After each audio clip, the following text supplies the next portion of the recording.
முதல்ல அண்ணாமலையை இவங்க கழட்டி விட்டதே மிகப்பெரிய தவறு. தமிழ்நாட்டில் நம்ம ஏற்றுக்கிறோமோ ஏற்றுக்கலையோ அண்ணாதுரையோட பல அணுகுமுறைகள் சிலது ஏற்கலாம், ஏற்காமல் போகலாம். ஆனால் கட்சி என்கிற விஷயத்தில் வளர்த்துவதில் பெரும்பங்கு அவருக்கு உண்டு.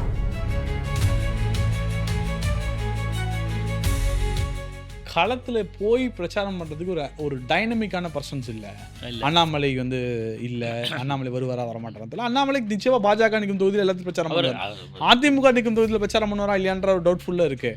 இப்போ டிடிவி தினகரன் மாதிரி ஒரு அசெட் கிடச்சிதுன்னா இவங்க பிரச்சாரம் பண்ணலாமே, ஈஸியாக ஒரு அக்செப்ட் பண்ணி கொண்டு போனால் பிரச்சாரம் பண்ணலாமே. எல்லாருமே சொல்கிறாங்க இந்த தேர்தலுக்கு பிறகு ஒருவேளை திமுக ஜெயிச்சா மத்திய அரசோட இணக்கம் நிச்சயமாக திமுகவுக்கு வேணும். நாளைக்கு உதயநிதியை சிஎம் ஆக்கினாங்கன்னா திமுகவை பாஜக உடைக்கும்.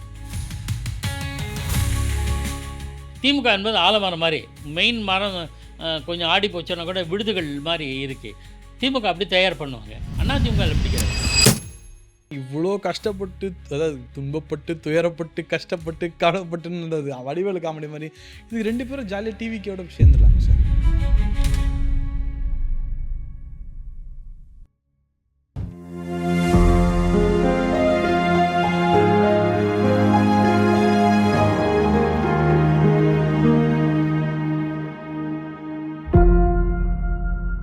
சாமானிய நேயர்களுக்கு வணக்கம்.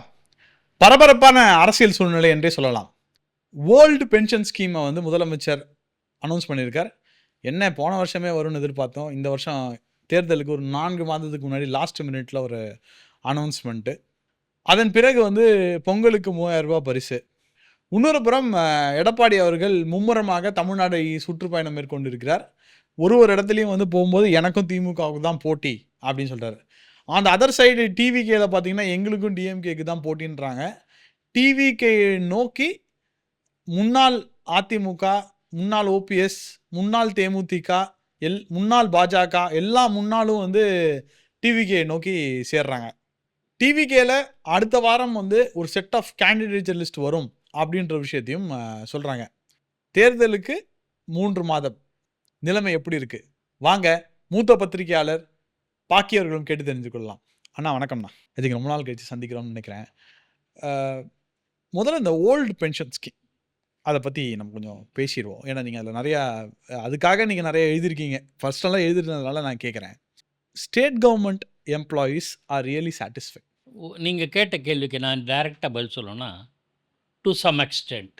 அதனால தான் ஜனவரி 6ஆம் தேதி நாளைக்கு போராட்டம் அறிவித்த ஜாக்டோ ஜியோ போன்ற அமைப்புகள் கைவிட்டுட்டாங்க. ஸோ அது மேஜர் விக்ட்ரி ஃபார் டிஎம்கே. இந்த அறிவிப்பு இல்லை அதாவது இவங்க இன்னமும் பழைய ஓய்வூதிய திட்டம் ஓல்டு பென்ஷன் ஸ்கீம் தரல, கான்ட்ரிபியூட்டரி பென்ஷன் ஸ்கீமும் இல்லை. ஆனால் அஷ்யூர்டு பென்ஷன் ஸ்கீம் சிம்பிளாக சொல்லப்போனால் சென்டரில் மோடி கவர்மெண்ட் என்ன கொடுத்துருக்காங்களோ அதை தான் இவங்க பண்ணியிருக்காங்க. இன்னொரு ஸ்டிக்கர். ஆனால் பாராட்ட வேண்டியது நிச்சயமாக அரசு ஊழியர்களுடைய எதிர்ப்பை சமாளித்து விட்டார் ஸ்டாலின். அப்படி தான் நான் பார்க்குறேன். ஆனால் சில இருக்க பாசிட்டிவ் இருக்குது, நெகட்டிவ் இருக்குது. இந்த ஜெயலலிதா பண்ண முடியாததை, எடப்பாடி பண்ண முடியாத, கலைஞர் கருணாநிதி பண்ண முடியாத, இதுக்கு ஒரு சொல்யூஷனை நோக்கி முதல்வர் கொண்டு போயிருக்காருன்னு சொல்கிறாங்க. அது உண்மையா? ஆனால் இது எப்படி சமாளிக்க போகிறாங்க, நிதி சுமையை எப்படி ஈடுகட்ட போவாங்க, அந்த பெரிய கேள்வி. அது மட்டும் இருக்குது. நிதி சுமையே கிடையாதே சார் இதில். ஏன்னா இப்போ உங்கள்கிட்ட 50,000 சம்பளம் இருந்தால் உங்கள்கிட்ட 5,000 கான்ட்ரிபியூஷன் எடுத்துக்கிட்டு இதில் இவங்களுக்கு நிதி சுமையே கிடையாது. நான் சைமல்டேனியஸாக சொல்கிறேன். அதாவது இது தேர்தல் நெருங்கிறதுக்காக சில வாக்குறுதிகள் அளிச்சிட்டாங்க.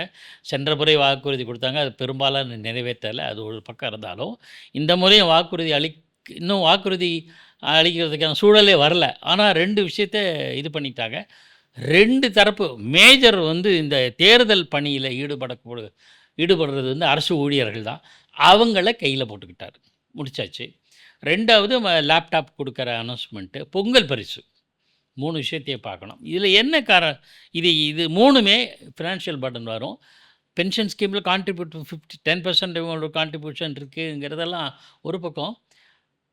முக்கியமான அம்சங்கள் சிலது அவங்கள திருப்தி செய்வதற்கான வழிகள் இருக்குது. 1 ஃபேமிலி பென்ஷன் இருக்குது. 2வது டிஏ சைமல்டேனியஸாக அதுலேயும் ஏறும். 3வது என்னைக்கு அமல் பண்ண போகிறாங்கன்றது இல்லை. என்னைக்கு அமல் பண்ண போகிறாங்க, யாரெல்லாம் இந்த கேட்டகரியில் வராங்க, இந்த இவ்வளோ வருஷம் கம்ப்ளீட் ஆனால் தான் பென்ஷனுக்கு எலிஜிபிலிட்டின்னு ஒன்று இருக்குல்ல, அது எத்தனை வருஷங்கிற க்ரைட்டீரியாவை இன்னும் அனௌன்ஸ் பண்ணல. இதெல்லாம் அப்படியே நிற்குது. அது எப்போ அனௌன்ஸ் பண்ணுவாங்க, அநேகமாக பட்ஜெட்டு இடைக்கால பட்ஜெட் தாக்கல் பண்ணும்போது அறிவிப்பாங்களான்னு இருக்குது. ஆனாலும் நான் அறிந்த வரையில் அரசு அலுவலர்கிட்ட பேசும்போது எங்களுக்கு திருப்தியாக தான் இருக்குது அப்படின்னு சொல்லிட்டாங்க. அதனால் அவங்க கோபம் தணிஞ்சிருக்கு. இதில் இன்னொரு சைடு என்னன்னா, நீங்கள் வந்து அதை எப்படி நிதி நிலைமை இம்ப்ரூவ் பண்ண போகிறாரு அப்படிங்கிறதெல்லாம் இருக்குது. அதை பொறுத்திருந்து பார்க்கலாம். எலெக்ஷனுக்கு பிறகு பார்க்கலாம் அப்படின்னு நினைக்கிறேன். சார் இதில் ஜென்ரலாக ஒரு ஜிஓ அனௌன்ஸ் பண்ணால் பாலிசி ரிஃபார்மெண்ட் பாலிசி சேஞ்சுனா 30 to 90 டேஸில் வந்து அவங்க வந்து ஜென்ரலாக அரசு அனௌன்ஸ்மெண்ட் பண்ணால் ஜிஓ போடுறதுக்கு வந்து பாலிசி என்ஹான்ஸ்மெண்ட் இது என்ஹான்ஸ்மெண்ட்டில் தான் வரும். 30 to 90 டேஸ்க்குள்ளே அதை வந்து ஜிஓவாக போடணும், ப்ராசஸை வெட் பண்ணணும், பட்ஜெட் ஒதுக்கணும். அந்த மாதிரி ஒரு 5 ஃபார்மேட் இருக்குது அதுக்கு. இப்போ 30 to 90 டேஸ்னால் கிட்டத்தட்ட பிப்ரவரி மாதம் வந்தால் காபந்து அரசு கோட் ஆஃப் கண்டக்ட் வந்துடும். ஸோ இது வெறும் அனௌன்ஸ்மெண்ட்டுக்காக பண்ணதுன்னு நினைக்கிறீங்களா, இல்லை வந்து இதை உண்மையிலே அவங்க வந்து நிறைவேற்றி தான் ஆகணும்னு நினைக்கிறீங்களா? இல்லை, ரெண்டுமே கிடையாது. பட்ஜெட்டில் இதுக்கான அறிவிப்பெல்லாம் வரும். இப்போ ஒரு சின்ன தகவல் சொன்னேன், இதுக்கும் அதுக்கு ஒப்பிட முடியாது. இருந்தாலும் 10.5 அனௌன்ஸ் பண்ணார்ல எடப்பாடி பழனிசாமி, தேர்தல் சமயத்தில் தான் அறிவித்தார். கடைசியில் நிறைவேற்றலையே. நிறைவேற்ற முடியல. அது மாதிரி ஒரு சூழல் வருமோ? ஆனால் என்ன சிக்கல்னா, மீண்டும் திமுக ஆட்சியே வந்துருச்சுன்னு வச்சுங்களேன் எலெக்ஷனுக்கு பிறகு. அப்போ உங்களுக்கு பர்டன். இது எப்படி இம்ப்ளிமெண்ட் பண்ணணும்னா, 5 வருஷம் அவங்க ஆட்சியில் இருக்கிறாங்கன்னா, திமுக ஜெயிச்சு 5 வருஷம் இருக்கணும்ல, அந்த நேரத்தில் இதை எப்படி கொண்டு போகிறது? இந்த கேள்வியெல்லாம் இருக்குது. ஏதாவது வேறு ஏதாவது நடக்குது, இப்போ போட்டு வச்சுரும், பின்னாடி பார்த்துக்கலாம் அப்படிங்கிற நினைப்பில் தான் நான் 3 திட்டத்தை நான் சைமல்டேனியஸாக நீங்கள் கேட்டது பென்ஷன் மட்டும்தான். நான் மற்ற 2த்தையும் சொன்னேன். அந்த லேப்டாப் கொடுக்கறது ப்ளஸ் பொங்கல் பரிசு. இந்த 3யுமே பொங்கல் பரிசு இந்த வருஷம் தான், அடுத்த வருஷம் இல்லைன்னு கூட கை விரிச்சாலும் ஒன்றும் யாரும் கேட்க போகிறதில்ல. கேட்பாங்க, ஆனால் பெரிய இது இல்லை, எலெக்ஷன் சமயத்தில் தான் வரும். ஆனால் இந்த 3க்குமே வந்து ஃபினான்ஷியல் பேர்டன் ஒன்று இருக்குது. அது எப்படி சமாளிப்பாங்க, அல்லது முன்னெடுத்து செல்வார்களா, அப்படியே விட்டுருவாங்களா, இல்லை தெரியல. அதெல்லாம் எலெக்ஷனுக்கு பிறகு தான். அதனால் இப்போ எலெக்ஷன் வருது இல்லை, சரி பார்த்துக்கலாம் என்கிற மனநிலையில் தான் அரசாங்கம் செய்திருக்கு. அதான் நான் நினைக்கிறேன். சார் ஐ திங்க் திருப்பி வந்தால் அது நீட்டு மாதிரி ஆகுதா இல்லை நிறைவேறுதான்றதை நம்ம கண்டிப்பாக பார்க்கலாம் சார். முதல் நாள் கையெழுத்து சொன்னாங்க, அது மாதிரி பல வாக்குறுதிகள் சொன்னாங்க, ஒன்றும் நடக்கலை. நிறைய கையெழுத்து உங்களுக்கு வாக்குறுதிகள் நிறைவேற்றலை. ஆனால் அவங்களுக்கு ஒரு நீட்டுக்கு ஒரு ஒரு சால்வ் ஜாப் சொல்கிறதுக்கு உண்டு. நாங்கள் கமிட்டி அமைச்சோம், ஆறுமுகசாமி கமிட்டி அமைச்சோம், அப்புறம் வந்து கையெழுத்து வாங்கினோம், சட்டம் போட்டோம், எதுவுமே நிறைவேறலை. எல்லாம் பால் இஸ் இந்த court of centre, union government, ஒன்றிய அரசு அதுக்கிட்ட இருக்குன்னு சொல்கிறாங்க இல்லையா. அதுக்கான வழியை கூட இவங்க சிந்திச்சு வச்சுருப்பாங்கன்னு நான் நினைக்கிறேன். இதெல்லாம் கொடுக்கல, ஏன்னா இதெல்லாம் செய்ய முடியல, பார்த்தியா அங்கே சென்டர் கொடுக்கல அப்படின்னு சொல்கிறதுக்கு ஒரு உருவாக்கிப்பாங்கன்னு நினைக்கிறேன். சார் இன்னொரு புறம் அமித்ஷா நம்ம பேசிகிட்டு இருக்க நேரம் திருச்சியில் ரங்கநாதர் கோயிலில் சாமி கும்பிட்டுருக்காரு. நேற்று இரவு எஸ்பி வேலுமணி ஒரு அர்ஜென்ட் மீட்டிங் நடந்ததுன்னு சொல்கிறாங்க. அதாவது அமித்ஷா கால் எஸ்பி வேலுமணின்னு தான் சொல்கிறாங்க. அமித்ஷா வந்து எஸ்பி வேலுமணியை மீட் பண்ணணும் அப்படின்னு சொல்லியிருக்காங்க. ஐ திங்க் எடப்பாடியோட ப்ரெசன்ஸோட தான் வித் சம்மதத்தோடு தான் நடந்திருக்கும்னு நினைக்கிறேன். எதை நோக்கி என்டிஏ செல்கிறது சார்? ஏன்னா என்ன சொன்னாங்கன்னா, ஏப்ரல் மாதம் கூட்டணி அமைப்போம், ஆகஸ்ட்டுக்குள்ளே எல்லாரையும் ஒன்று சேர்த்துருவோம், ஜனவரியில் மாநாடு, அந்த மாதிரி ரொம்ப கிராண்டாக பேசும்போது ரொம்ப பயங்கரமாக இருந்தது ஸ்டார்டிங்கில். பட் இன்றைக்கி அதிமுக பாஜக தவிர யாருமே இதில் சேர்றதுக்கு கூட இன்ட்ரெஸ்ட் காமிக்கலையோ அப்படின்ற ஒரு டவுட்டும் வருதில்ல சார்? ஒரு முக்கியமான சில விஷயங்களை சொல்லி ஆகணும். நரேந்திர மோடி அவர்கள் என்ன கிடைச்ச தகவல், இந்த கூட்டணியை போன ஏப்ரல் கரெக்டாக 8 மாதம் ஆச்சு. ஏப்ரல் 12 அது 8 மாதம் ஆயிடுச்சு. போன ஏப்ரலில் தான் அதிமுக பாஜக கூட்டணி அறிவிக்கப்பட்டது. அது வந்து மறுபடியும் கூட்டணி அமைஞ்ச உடனே மடமடன்னு எல்லாரும் வந்துடுவாங்கன்னு எதிர்பார்த்தாங்க, 2 தரப்புலையும், குறிப்பாக பிஜேபி தரப்பில். 8 மாதம் ஆச்சு, எந்த விதமான நகர்வும் இல்லை.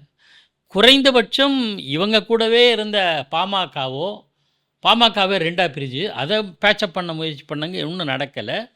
தேமுதிக எங்களோட இருந்தாங்க, அவங்க ஒன்றும் இல்லை. சின்ன கட்சிகள், அந்த புரட்சி பாரதம், ஜான் பாண்டியன் கட்சி, பாரிவேந்தர் கட்சி மாதிரி கூட நாங்கள் ஜனவரியில் தான் அனௌன்ஸ் பண்ணிட்டாங்க. அந்த மாதிரி இருக்குது. அவங்க வந்துடுவாங்க, இந்த பக்கம் வந்துடுவாங்க. இருந்தாலும் அது ஒன்றும் பெரிய தாக்கத்தை ஏற்படுத்தாது. தாக்கத்தை ஏற்படுத்தக்கூடியதுன்னா தேமுதிக, பாமக போன்ற பெரிய கட்சிகள், இவங்களை கம்பேர் பண்ணும்போது அதுலேருந்து எந்த விதமான நகர்வும் இல்லை 8 மாதமாக. ஸோ மோடி அப்செட் ஆகியிருக்காரு. இப்போ அந்த மோடி தனியாவே இருந்திருக்கலாமே எதுக்குன்ற யோசிக்கிறாரோ? அது அண்ணாமலை இருந்தா அத செஞ்சிருப்பார். அண்ணாமலையோட முயற்சி முதல்ல அண்ணாமலைய இவங்க கழட்டி விட்டதே மிகப்பெரிய தவறு. தமிழ்நாட்டில நம்ம ஏத்துக்கிறோமோ ஏத்துக்கலையோ அண்ணாதுரையோட பல அணுகுமுறைகள் சிலது ஏற்கலாம், ஏற்காமல் போகலாம். ஆனால் கட்சி என்கிற விஷயத்தில வளர்த்துவதில பெரும்பங்கு அவருக்கு உண்டு. அவருக்கு பிறகு ஒரு சில விஷயங்கள் சொல்றேன். இது தொடர்புள்ளது. எஸ்பி வேலுமணி சந்திப்பு தொடர்பா வேற சில விஷயங்கள் சொல்லிடுறேன் அதில. பாஜக தலைவராக அண்ணாமலை இருந்தபோது காட்டப்பட்ட வேகம் பாஜக தரப்பிலிருந்து இப்போது இல்லை. 8 மாசம் ஆச்சு. நயினார் நாகேந்திரன் வந்தபோது அந்த வேகம் இல்லையே. இவங்களும் யாத்திரை போறாங்க, ஒண்ணும் பலிக்கல. திருப்பரங்குன்றத்த இஷ்யூ ஆக்குறாங்க, ஒண்ணும் பலிக்கல. 2 முறை திருப்பரங்குன்றத்தில இஷ்யூ ஏற்பாங்க. ஒரு தடவ எச்.ராஜா ஆரம்பிச்சாரு. இப்போ இந்த தீபத்தூணுக்கு ஆரம்பிச்சாங்க. ஒண்ணுமே எடுபடல. கோர்ட் தீர்ப்பு வந்த பிறகு கூட பெரிய இம்பாக்ட் மேல ஏறி அவங்களால லைட் ஏத்த முடியாது. அப்புறம் இது இருந்தா பெரிய என்ன? தாக்கத்தை இல்லாட்டி என்ன? ஏற்படுத்தல. சார் கோர்ட் தீர்ப்பே வந்துடுச்சுன்னு சொல்லி கூட இவங்க டைவர்ட் பண்ணிட்டாங்க. அழகா கோர்ட் டார்கெட் பண்ணிட்டாங்க. கோர்ட்டு ஜட்ஜு மேலேயே. அதுவும் எடுபடலை. எந்த விதமான இதுவும் உண்மையாக சொல்லப்போனால் எந்த விதமான தாக்கத்தையும் ஏற்படுத்தவில்லை. என்னென்ன முயற்சி பண்ணுறாங்க. ஸோ இது எடுபடாது. ஜ அண்ணாமலை கிட்ட ஒரு நல்ல கவனிக்க வேண்டிய விஷயத்தை பாஜக தவறிவிட்டது. அண்ணாமலை போராட்டத்தில் அவர் மெல்ல மெல்ல ஓட் பேங்க் இம்ப்ரூவ் இப்போ அடிப்படை இன்க்ரீஸ் பண்ணதுக்கு அடிப்படை காரணம் இந்துத்துவாவை கொஞ்சம் கழட்டி வச்சது தான். இந்துத்துவா ஒதுக்கிட்டு ஆட்சியாளர்களுக்கு எதிரான நிர்வாகம், ஊழல் இதை தான் ஃபோக்கஸ் பண்ணார். வளர்ந்தது. அதுக்கப்புறம் தவறிட்டாங்க. அதை முன்னெடுத்து செல்லாமல் இந்துத்துவ கார்டை யூஸ் பண்ணாங்க. எடுபடல. நம்ம அந்த டிபேட்டை விட்டுருவோம். இப்போ நம்ம அதிமுக, பாஜக. எஸ்பி வேலுமணியை அமித்ஷா சந்தித்தார். எஸ்பி வேலுமணிக்கு ஒரு இருக்குது கட்சியில், அதிமுக கட்சியில். மறுபடியும் இன்ஃப்ளூயன்ஸ் பண்ண டிடிவி மற்றவங்களை மறுபடியும் சேர்க்குறது. இல்லைன்னா அவங்க தாவேக்கா போகிறதுக்கான சான்சஸ் நிறைய இருக்குது. அப்படிங்கிறது அமித்ஷா ஒத்துக்கவே மாட்டேன்றாரு சார் எடப்பாடி. அதுதான் முடியாது அப்படின்றாரு. இப்பவும் சார் ஜெயிச்சா அவர் தானே சார் சிஎம். அவர் ஜெயிக்கிற இன்ட்ரெஸ்ட் இருக்கா இல்லையான்ற ஒரு கேள்வி மக்களிடையே வருதுல்ல. இன்னுமே அமித்ஷாவே வந்து நேரடியாக எடப்பாடியை கேட்டால் கூட செய்ய மாட்டார், ஒத்துக்க மாட்டார். என்னன்னா இப்போது அண்மையில் என்ன சொல்லப்படுதுன்னா அதிமுக வட்டாரத்தில் என்ன சொல்கிறாங்கன்னா, கூட்டணியிலோனா சேர்த்துக்கிறோம். வேறு ஏதோ கட்சி ஏதோ ஒரு சின்னம் நாங்கள் பிரச்சாரம் பண்ண மாட்டோம், இது பண்ண மாட்டோம், நீங்கள் இதாக பண்ணிக்கோங்க. ஆனால் ஓகே அப்போ எதுக்கு சார் கூட்டணி? அப்போ கூட்டணியே எல்லாமே இருக்கலாமே. வாக்கு சிதறக்கூடாதுங்கிற ஒரே நோக்கம் தான். அதில் ஒன்றும் பெருசாக பல சந்தர்ப்பங்களில் கூட்டு சேர்ந்து போட்டியிடுவாங்க. வாக்குகள் சிதறாமல் இருக்கணும்னு சீட் அட்ஜஸ்ட்மெண்ட் எதுன்னு சொல்லுவாங்க. தொகுதி உடன்பாடும்பாங்க. தொகுதி உடன்பாடு. நீ போட்டி எடுத்தல, நான் போட்டியிடல. ஸோ இந்த வாக்குகள் சிதறாமல் உனக்கு போகட்டும், இல்லை எனக்கு போகட்டும் அப்படிங்கிறது. அதனால லட்சிய கூட்டணிக்கு சிபிஎம் வந்து சார் ஃபார் எக்ஸாம்பிள் டிடிவி வந்து என்ன கேட்டிருக்காருன்னா, எனக்கு ஆண்டிப்பட்டு தான் நிற்க போகிறேன்றதை அனௌன்ஸே பண்ணிட்டார். அவர் கிட்டத்தட்ட ஆண்டிப்பட்டின்னு சொல்லிட்டாரு. ஆண்டிப்பட்டியை நீங்கள் அதிமுக தருமா தராதான்றது ஒரு பெரிய டவுட்ஃபுல். ஏன்னா ஆண்டிப்பட்டி அவங்களும் ஸ்ட்ராங் ஹோல்டுன்ற இந்த மாதிரி இஷ்யூஸ் எல்லாம் ஒரு பெரிய இஷ்யூவே கிடையாது. ஜெயலலிதா பீரியடில் காடுவெட்டி குருவுக்கு ஒரு தொகுதி அறிவிச்சிட்டார். பாமக பேச்சு நடக்கிறதுக்கு முன்னாடியே பேச்சு நடந்துட்டு இருக்கு. அஃப்கோர்ஸ் பாமக அதிமுக ஆல்மோஸ்ட் கூட்டணி வரக்கூடியதுனால அதுக்கப்புறம் தான் தொகுதி என்னென்னு பிரிச்சுக்கணும். அதுக்கப்புறம் தான் கேண்டிடேட் அனௌன்ஸ் பண்ணணும். இதுக்கு முன்னாடி இந்த 3 கட்டங்களுக்கு முன்னாடியே பாமக ஜெயலலிதாவுக்கும் அவருக்கு நல்ல புரிதல் வந்து நெருங்கிட்டாங்க. கூட்டணி கூட அமைகிறது 100% ஓகே. ஆனால் அந்த நிலையிலேயே பாமக காடுவெட்டி குருவுக்கு ஒரு தொகுதி அறிவித்தார். எப்போ நான் 2001ன்னு நினைக்கிறேன். எனக்கு ஐ டோன்ட் ரிமெம்பர். 2006 2001 அனௌன்ஸ் பண்ணிட்டார். 2001 அப்போ அது ஜெயலலிதா கண்டுக்கலை. தேர்தல் கூட்டணி எல்லாம் ஃபைனலைஸ் ஆகிட்டு கேண்டிடேட் லிஸ்ட் அனௌன்ஸ் பண்ணும்போது அதை பற்றி கண்டுக்கலை. அவங்க சொன்ன மாதிரி அந்த தொகுதி அவங்களுக்கு, அந்த தொகுதியில் அந்த கேண்டிடேட் அவருக்குன்னு விட்டுட்டாங்க. அந்த மாதிரி நடக்கிறதுக்கு வாய்ப்புகள் இருக்குது. அது பெரிய இஷ்யூ கிடையாது. அது ஒரு இஷ்யூ ஆக்க மாட்டாங்க. என்னன்னா அவங்களுக்கு போய் இவங்க அதிமுக பிரச்சாரம் செய்யாது. அதனால் அதிமுக இடத்துல டிடிவி தினகரன் ஓ பன்னீர்செல்வம் ஆட்கள் போய் பிரச்சாரம் செய்ய மாட்டாங்க. சரி, அதனால அவங்களுக்கு நஷ்டம் இல்லை. இன்னைக்கு என்டிஏவோட பெரிய நெகட்டிவ் பார்க்கப்படுறது, களத்தில் போய் பிரச்சாரம் பண்ணுறதுக்கு ஒரு டைனமிக்கான பர்சன்ஸ் இல்லை. அண்ணாமலை வந்து இல்லை, அண்ணாமலை வருவாரா வரமாட்டாரா. அண்ணாமலைக்கு நிச்சயமாக பாஜக நிற்கும் தொகுதியில் எல்லாத்தையும் பிரச்சாரம் பண்ணுவார். அதிமுக நிற்கும் தொகுதியில் பிரச்சாரம் பண்ணுவாரா இல்லையான்ற ஒரு டவுட்ஃபுல்லாக இருக்குது. இப்போ டிடிவி தினகரன் மாதிரி ஒரு அசெட் கிடச்சிதுன்னா இவங்க பிரச்சாரம் பண்ணலாமே ஈஸியாக. ஒரு அக்செப்ட் பண்ணி கொண்டு போனால் பிரச்சாரம் பண்ணலாமே. சார் ஜெயிச்சா அவர் தானே சார் சிஎம். ஜெயிச்சா எடப்பாடி தான் சிஎம். அதில் யாருக்கு எந்த மாற்று கருத்தும் கிடையாது. ஒரு சிக்கல். டிடிவி தினகரன் ஓபிஎஸ் பன்னீர்செல்வம் என்ன கூட்டணியாக இருந்தாலும் எடப்பாடி சிஎம் ஆகக்கூடாது அப்படிங்கிறது குறியாக இருக்காங்க. அதுதான் மைனஸ் பாயிண்ட். அந்த ஸ்டேட்மெண்ட் சொல்லாமல் தவிர்த்துட்டா கூட போதும். சார் ஏப்ரல்லேருந்து ஆகஸ்ட் வரலையும் அது அவங்க ஓகேவா தான் சார் இருந்தாங்க. ஆகஸ்ட்டுக்கு அப்புறம் தான் அவங்களுமே மாற ஆரம்பிச்சாங்களோ நான் நினைக்கிறேன். இனிஷியலாக கூட்டணி செட் ஆயிருந்து ஒரு 3-4 இல்லை மாதம் ஏப்ரல்லே கொஞ்சம் ஓ பன்னீர்செல்வத்துக்கு ஒரு வருத்தம் இருந்தது. என்ன அதாவது கூப்பிடாம கூட்டணி அமைச்சுங்கன்ட்டு. அதுக்கு ஒரு சாக்கு எல்லாம் சொன்னாங்க. உங்களை மட்டும் இல்லை, தேமுதிக பாமகவோட கூப்பிடல அப்படின்ற மாதிரி சொல்லி சமாளித்தாங்க. இப்போது அது மட்டும் காரணம் இல்லை, வேறு சில என்ன காரணம் தெரியல. ஆனால் டிடிவி தினகரும், நான் என்னுடைய தகவல் என்னன்னா, டிடிவி தினகர் ஓ பன்னீர்செல்வத்தை தாமரை சின்னத்தில் போட்டியிடணும். அதாவது ஏற்கனவே சொன்னவர், நான் உங்ககிட்ட சொல்ல பொதுவாக சொன்னேன். பிஜேபிக்கு இவ்வளோ நீங்கள் கேட்குறீங்க, போன வாட்டி 25 கொடுத்தோம், சரி இந்த வாட்டி 30 வச்சுக்கோங்க. அதிமுக பிஜேபின்னு உங்களுக்கு கொடுத்துட்றேன், நீங்கள் யார் போனால் பிரித்து கொடுத்துருங்க. பாஜக வந்து அதனுடைய சின்னத்தில் போட்டிடுற மாதிரி அவங்களுக்கு ஒரு சில இடங்களில் இப்போ உங்கள் கட்சிக்காரங்களுக்கு வேலை செய்கிறோம், இல்லைன்னா உங்கள் கட்சி சின்னத்தில் போட்டிடுற சில பேருக்கு நாங்கள் கண்டுக்காமல் இருக்கோம், நீங்களே வேலை செஞ்சுக்கோ, ஏதோ ஒன்று அந்த மாதிரி ஒரு சூழல் இப்படி உருவாகக்கூடும். ஆனால் அவங்க சிஎம்மை பற்றி பேசக்கூடாது. ஏன்னா விஜயகாந்துக்கும் ஜெயலலிதாவுக்கும் கூட்டணி அமைந்தபோது விஜயகாந்துக்கு வைக்கப்பட்ட பிரதான நிபந்தனை முதலமைச்சர் கேண்டிடேட்டுங்கிறத நீங்கள் பேசக்கூடாது. அதுவரையில் விஜயகாந்த் பேசினார். அதனால தான் 2016 16 முதலமைச்சர் வேட்பாளராக விஜயகாந்த் அறிவிக்கப்பட வேண்டும்னு வலியுறுத்தினாங்க தேமுதிக. முன்னாடி அந்த மாதிரி இல்லாததுனால அந்த ஆதங்கத்தை வெளிப்படுத்தினாங்க. ஸோ இந்த மாதிரி விஷயங்களில் நீங்கள் வாயை மூடிட்டுருங்க அப்படின்னு பிஜேபி டிடிவியும் ஓபிஎஸும் அட்வைஸ் பண்ணக்கூடும். நான் என்ன சொல்கிறேன், இவ்வளோ கஷ்டப்பட்டு, அதாவது துன்பப்பட்டு துயரப்பட்டு கஷ்டப்பட்டு கவலைப்பட்டுன்றது வடிவேலு காமெடி மாதிரி, இது 2 பேரும் ஜாலியாக டிவிக்கோட சேர்ந்துடலாமே சார். அது அவங்களுடைய டிவிகேவை பற்றி இன்னும் தொங்கலில் தான். ஆனால் அண்மை காலத்தில் பார்த்தீங்கன்னா ஒன்று சொன்னார் செங்கோட்டை, இன்னும் பல தலைவர்கள் வருவாங்கன்ட்டு. நல்லா கவனிக்க, அதிமுகவிலேருந்து டைரெக்டாக யாரும் போகல. இப்போ கூட நேற்று போனது இவர் ஜேசிடி பிரபாகர் இந்த பக்கத்துலேருந்து போனோம் ஓபிஎஸ். ஆகையினால ஓபிஎஸ்ஸே நாளைக்கு அந்த பக்கம் போகக்கூடும், டிடிவி தினகரன் போகக்கூடும். அவர்களுக்கு மாசு இருக்குங்கிற ஒரு பலன். ஒன்று மட்டும் கிடையாது, இது ஓபிஎஸ் கூடாரம் காலி. ஆல்மோஸ்ட் இல்லை, இப்போ இல்லை ஓபிஎஸ் கூடாரம் யாரும் இல்லை. எல்லாம் பெரிய வெறும் வெல்லமண்டி நடராஜனும் வெல்லமண்டி நடராஜனும் வைத்தியலிங்கம் மட்டும்தான் இருக்காங்க அதில். ஆனால் வைத்தியலிங்கம் கூட நம்ப முடியாது இந்த பக்கம் போவார்ட்டு. ஏன்னா இங்கே பெரிய ஆஃபர் கொடுத்துருக்காங்க, ரொம்ப நல்லா சொல்லி. வைத்தியலிங்கத்துக்கு ஏற்கனவே அவரோட தொகுதியில் ஒரு செல்வாக்கு இழந்து விட்டார். அவருடைய இழந்துட்டாரா ஒருத்தநாட்டில் செல்வாக்கு இழந்துட்டார்? இல்லை கிடையாது. போன வாட்டி உள்ளாட்சி தேர்தலில் அவருடைய ஆதரவாளர்கள் அத்தனை பேர் அடி வாங்கினாங்க, அத்தனை பேர் தோல்வி அடைஞ்சாங்க. அது ஒரு பக்கம் இருக்கட்டும். டிடிவி தினகரனுக்கு இந்த ஒரு சில நிர்பந்தம் காரணமாக இருக்கலாம். ஆனால் இது கடைசி நிமிஷத்தில் எப்படி மாறும் விஷயம் தெரியல. என்ன முயற்சி பண்ணாலும் அமித்ஷாவால் இங்கே அவரோட ராஜதந்திரம் பல சமயங்களில் தோற்று போயிருக்கு. 1 by 1 சொல்கிறேன். அவருடைய கட்சி தலைவரை நீக்கினால்தான் கூட்டணிக்கு வருவேன்னு எடப்பாடி பழனிசாமி சொன்னார்.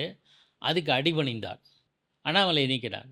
நீங்கள் என்ன பண்ணாருக்கா, எங்கள் கட்சி தேர்தல் நாங்கள் அறிவிச்சிட்டோம் சொல்லிட்டு டெல்லிக்கு போயிட்டு அண்ணாமலை தலைவராக இருந்துட்டு கடைசி நேரத்தில் எடப்பாடிக்கு வேணும் இங்கே வந்திருக்கணும். அப்போ நம்ம டிமாண்டிங் சுச்சுவேஷனில் இருந்திருப்போம். இப்போ நம்ம டிமாண்ட் வைக்கிற சுச்சுவேஷனில் இல்லையோ பிஜேபி? இல்லை, போச்சு. அது கடந்த காலங்கள் அப்படி கிடையாது. என்னதான் இருந்தாலும் ஸ்டேட் லீடர்ஷிப்பை மாற்றுற மாதிரிலாம் வராது. இது மாதிரி பல சந்தர்ப்பங்களில் ஒரு தகவல் சொல்கிறேன். 1984 ஜனதா கட்சி செழியன் தலைவராக இருந்தார், இரா செழியனும். திமுகவும் கூட்டணி முறிஞ்சிச்சு கடைசி நிமிஷத்தில். ஏன்னா செழியன் உறுதியாக இருந்த சில விஷயங்கள், எங்களுக்கு இந்த தொகுதி வேணும், இல்லைன்னா இல்லை அப்படின்ட்டு. அவர் கலைஞர் சொன்னார், செழியன் தலைவராக இருக்கிற வரையில் ஜனதா கட்சியோட கூட்டணி இல்லைன்னு சொன்னார். அதுக்காக ஜனதா கட்சி, நான் அப்போ பாஜக இல்லை, ஜனதா கட்சி செழியனை நீக்கிட்ட கலைஞரோட உறவு வச்சுக்கல, வந்தால் வரட்டும் பார்த்துக்கலாம் அப்படின்னா. கடைசியில் செழியனும் கலைஞரும் ஆனானப்பட்ட கலைஞரையே ஆட்டி வச்சது ஜனதா கட்சி. அப்போ செல்வாக்கு பெரிய அளவுக்கு செல்வாக்கு இல்லாத கட்சி. ஆனால் இப்போ அமித்ஷாங்கிற ஒரு சாணக்கியர் அவர் அப்படிங்கிறாங்க. ஒருவேளை நமக்கு இந்த தேர்தல் முக்கியம் இல்லை, நமக்கு 2029 தான் முக்கியம், இதில் அவங்க என்னவா பண்ணிட்டு போட்டோம். அப்போ தனியாக நின்று போட்டு இம்ப்ரூவ் பண்ணியிருக்கலாமே. அண்ணாமலை வழி அதுதானே, அண்ணாமலையோட எய்ம் அதுதானே.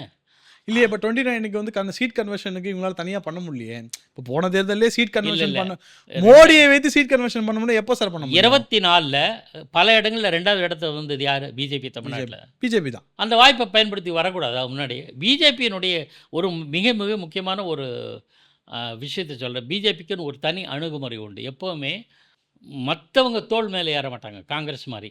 பீகார்ல இந்த கட்சியோட தயவுல, இன்னொரு ஸ்டேட்ல இன்னொரு கட்சி தயவுல அப்படி இருந்தது. பிஜேபி அப்படி இருந்தது கிடையாது. எப்பவுமே அது எப்போ ஜனதா கட்சியிலேருந்து துரத்தி அடிக்கப்பட்ட, வெளியேற்றப்பட்டது. It was sent out. வெளியில அனுப்பப்பட்ட கட்சி. அன்னிலேருந்து எடுத்துக்கிட்டாங்க. 1980லேருந்து இன்று வரையில் அவங்க தனியா நிப்பாங்க. ஏதாவது ஒரு இஷ்யூ கிளப்பி அவங்க வளருவாங்க. அவங்களுக்கு கீழ தான் மத்த கட்சிக்கு. ஆனாப்பட்ட மகாராஷ்டிரானா, மகாராஷ்டிரால யாரு சுப்ரீம் பார்ட்டி சிவசேனா. அந்த மாநிலத்துக்கு ராஜா அவன்.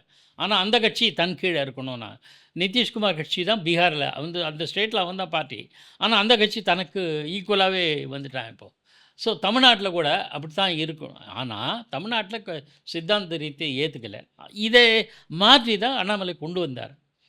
இதே நிலை நீடித்தால் தமிழ்நாட்டுல பாஜக வளர்றதுக்கான சான்சஸ் நெறைய இருந்தது. அதெல்லாம் மிஸ் பண்ணிட்டார். இப்போ அதிமுக தயவுல, அதிமுக சொல்றது கேட்கிற அளவுக்கு இறங்கி விட்டார். அது வந்து பிஜேபிக்கு அழகில்ல. அந்த கேரக்டருக்கு தன்னுடைய குணாதிசயத்துக்கு முரணா செயல்பட்டா அது காணாம போகுது. ஒரிஜால யாரு கிங்கு?